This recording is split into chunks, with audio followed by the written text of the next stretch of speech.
Leadership is the challenge to be something more than mediocre. The challenge to be something more than mediocre. It was said of Abraham Lincoln, when his mother died, he was at her bedside when she died, and her last words to him were, "Be somebody, Abe." And if that story is true, he must have taken it to heart. Be somebody. That's a good challenge. Be somebody. Be somebody wise. Be somebody strong. Strength is attractive. Be somebody kind. All of the attributes of leadership are a unique challenge. Now here's the real key. Learn to be strong but not rude. There's always the thin line that you have to watch and make sure you don't cross. Learn to be strong but not rude. The challenge is to be kind but not weak. Learn to be bold but not a bully. The challenge is to be humble but not timid. Be thoughtful but not lazy. Learn to be proud but not arrogant. That's a challenge. Learn to have humor without folly. It's okay to tell funny stories, but the key in leadership is don't be silly, right? There's a difference between being silly and having humor. Okay, that's the challenge of leadership. Now, leadership should understand the 20%, 80% rule. And the 20%, 80% rule, I don't know exactly where it came from, but if you're going to be involved with people any amount of time or any number of people from whatever walks of life, you've got to understand what we call the 20%, 80% rule. And if you haven't heard it before, let me give it to you. The 20%, 80% rule says, it seems like 20% of the people do 80% of the business, and 80% of the people do 20%. It's just one of those strange things about life. And we can ask whys all day long. A lot of things you don't ask why. Let the obvious be your best teacher. Almost any enterprise, right? Whether it's a business or a club or whatever. Sure enough, 20% of the people do 80%, 80% do 20%. Ask the minister of the church, right? Who picks up the tab here? I'll bet you he will say, well, let's see, about 20% of the people pick up 80% of the tab. And 80% pick up 20%. It's just one of those interesting statistics about life, okay? Now, once you understand the 20%, 80% rule, here's what you must learn to do as a leader. Don't try to change it. This is not something you change. This is something you work with. See, there's a lot of things in life you don't change. You don't say, I think I'll take fall and put it after winter. Say, no. See, that's too difficult. You don't change fall around and put it after winter. You leave it where it is. But you learn to work with it like it is. Okay?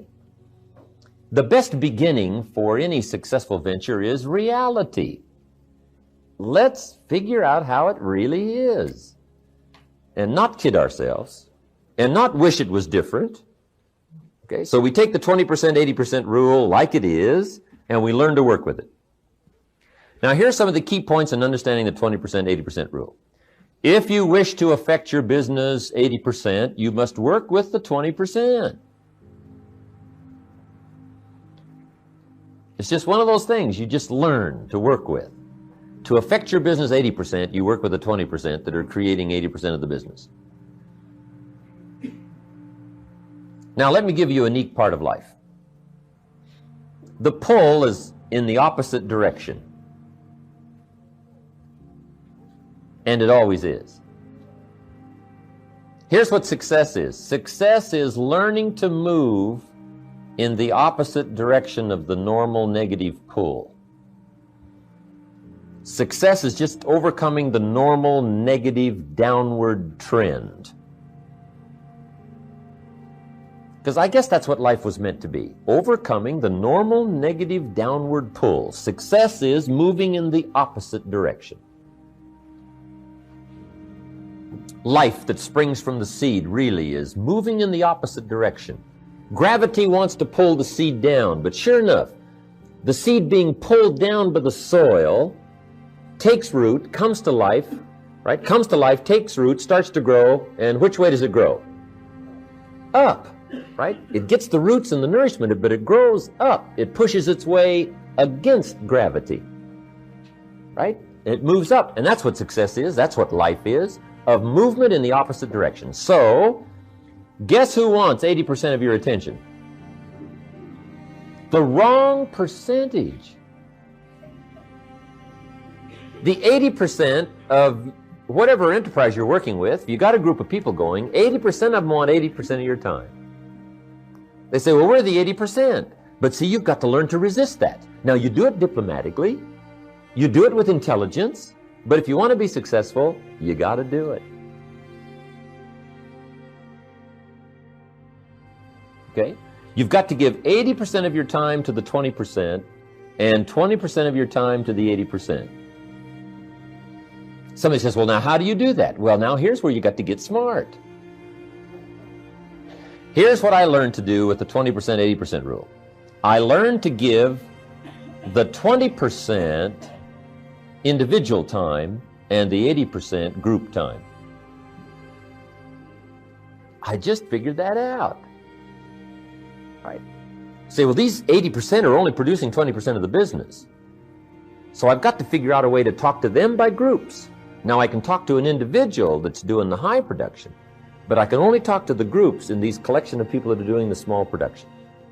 Now guess who wants your individual time?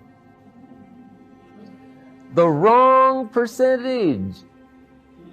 What you got to do is just diplomatically move in the opposite direction. You just diplomatically learn how to just give the group time to the 80%, individual time to the 20%.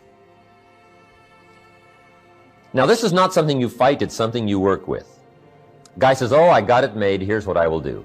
I'll just eliminate the 80%. Right? They're only getting 20% of the business anyway. I'll just get rid of them. And I'll just keep the 20%. Well, you can do that, but here's what will happen pretty soon. The people that you've got left after you have fired the 80%, sure enough, 20% of them will be doing 80% of the business. And 80% will be doing 20%. This is like the seasons. This is not something you try to rearrange.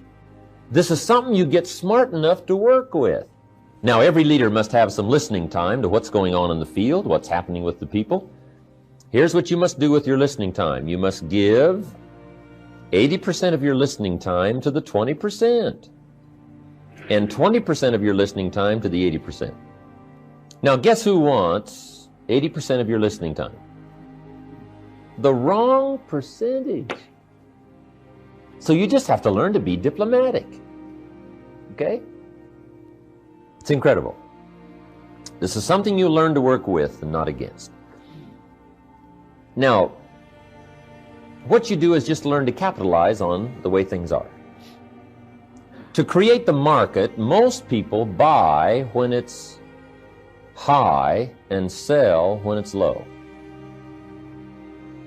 That's the normal scare. That's the normal being uneasy. Buy when it's high, sell when it's low. Guess who becomes wealthy? The people who move in the opposite direction. Now that takes tremendous strength of will and capacity and knowledge. And it doesn't mean you hit it every time, but it does mean your chances are much better to buy when it's low and sell when it's high.